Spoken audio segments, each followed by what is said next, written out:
Hello, this is Rob from Room 111.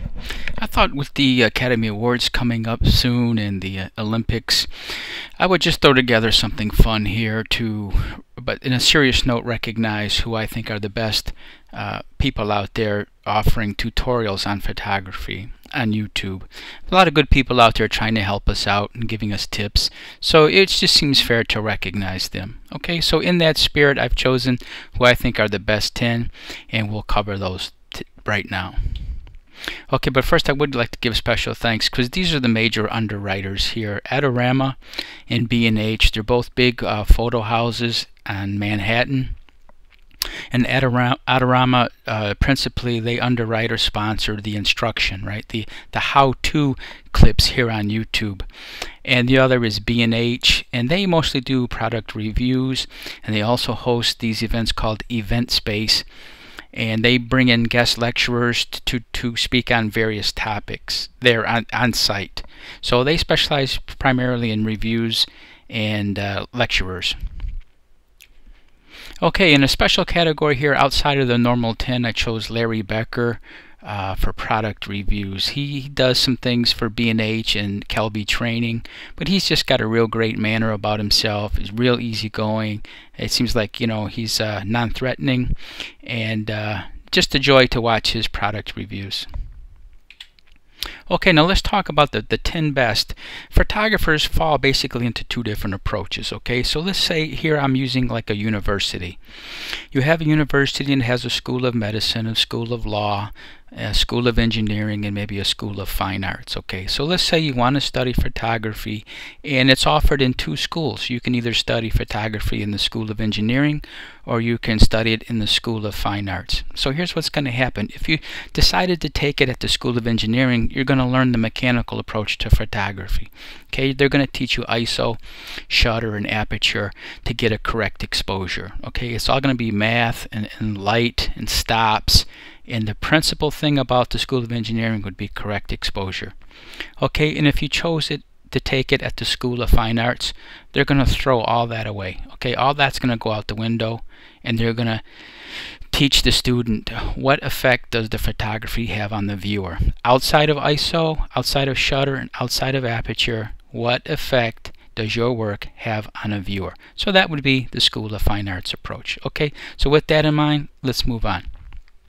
And the criteria here for the 10 also are expertise, that the person had to know what he or she is talking about.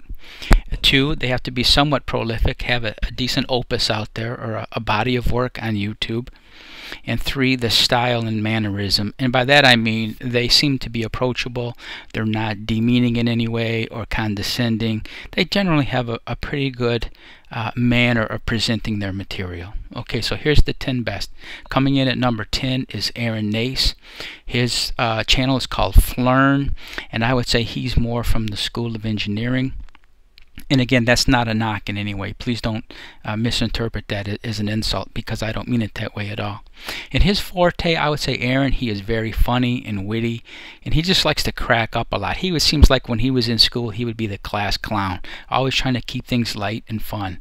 And it is a joy to watch his tutorials. Coming in at number 9, Matt Granger.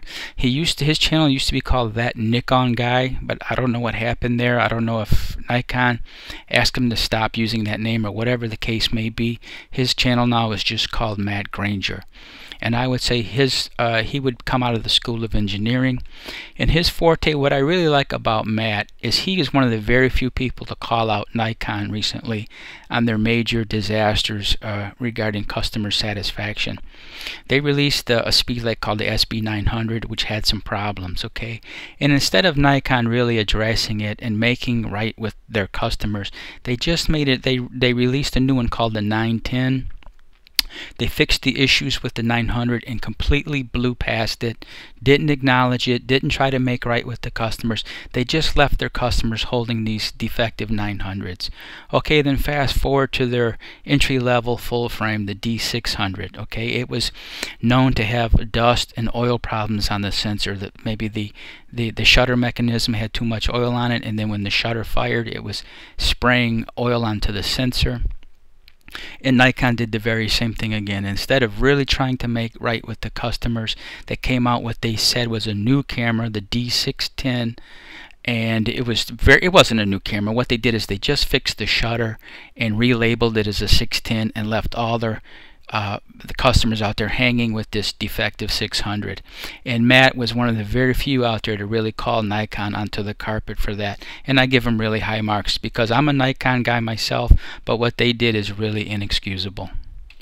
Okay, coming in at number 8 is Tony Northrup. He works with his wife Chelsea, and their channel is just called Tony Northrup.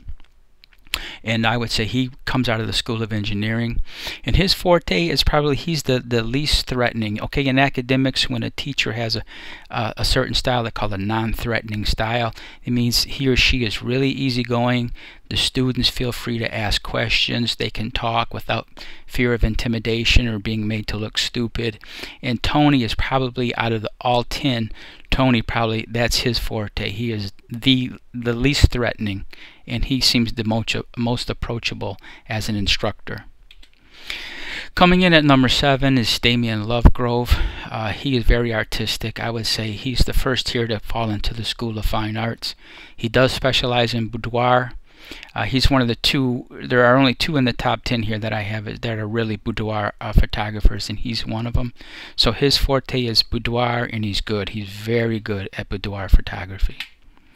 Coming at number 6 is Gavin Hoey. He does a lot for Adorama.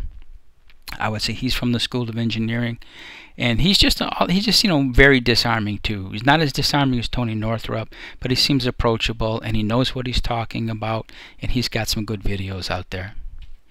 Coming in at number 5 is Michael Zelbel from Smoking Strobes. That's his channel.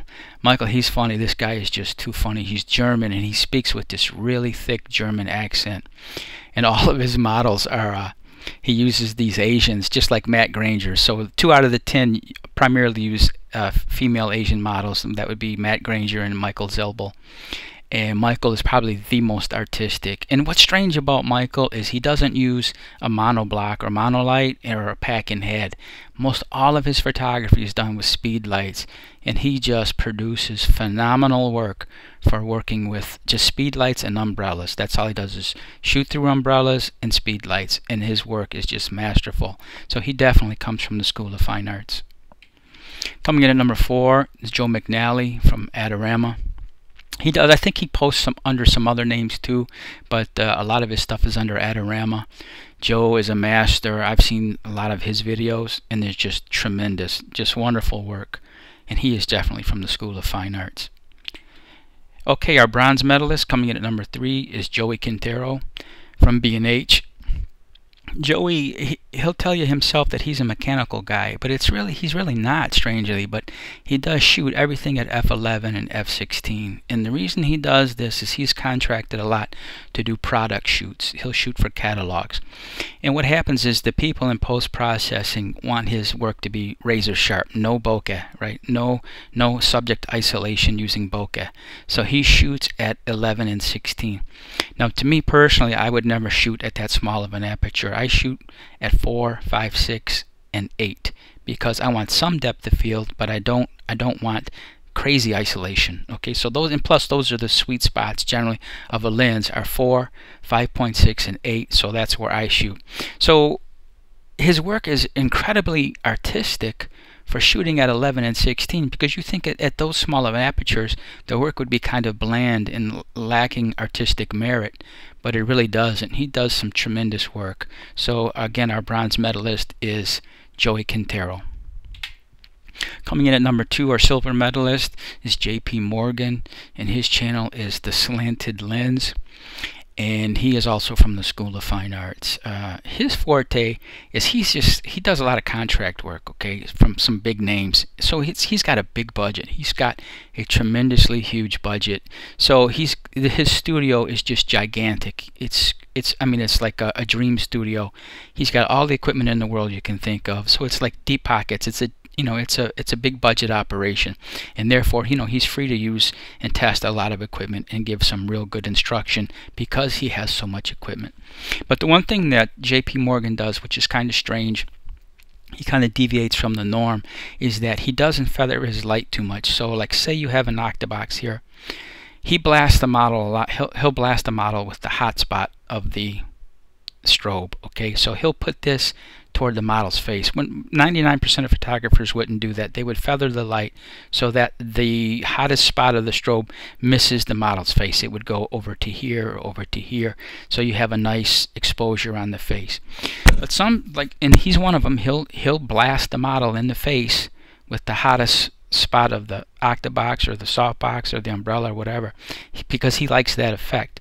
But it doesn't take away from his instruction. That's why I still kept him as number 2, because his instruction is still rock solid. I'm just saying that's one of his hang-ups or one of his quirks or whatever, that he likes to blast the model in the face with the hot spot of the strobe. And finally, our gold medalist. Nobody can approach Mark Wallace. This guy, you know, he's like the Michael Jordan. There's Michael Jordan and there's everybody else, and that's how kind of Mark Wallace is in the tutorial world. His tutorials are just so prolific. He's got a tremendous body of work out there, probably 300-400 videos. He started, I think, in 2007. His one-on-one, it's sponsored by Adorama. It was digital photography one-on-one, and his first episode was from 2007. So he's been at this now in his 7th year, and he's accumulated quite a body of work. And he's just a master, an absolute guru. And his channel is called the Snap Factory. But he's a little bit on the mechanical side, and it's not taking anything away from him. But I would say his work is more on the correct exposure rather than on the artistic generation of work. So again, that's taking nothing away from him. That's just his style. And again, he's number 1. So I mean, I definitely wouldn't be insulting him if I chose him as number 1. So that's my number 1 choice, Mark Wallace. I kind of hope you enjoyed this. I hope you had some fun with it. Maybe you agreed with my choices. Maybe you disagreed. I hope that you liked it at least. And if you did, please give me a thumbs up. Click the like button. And I'll be seeing you around. Thank you.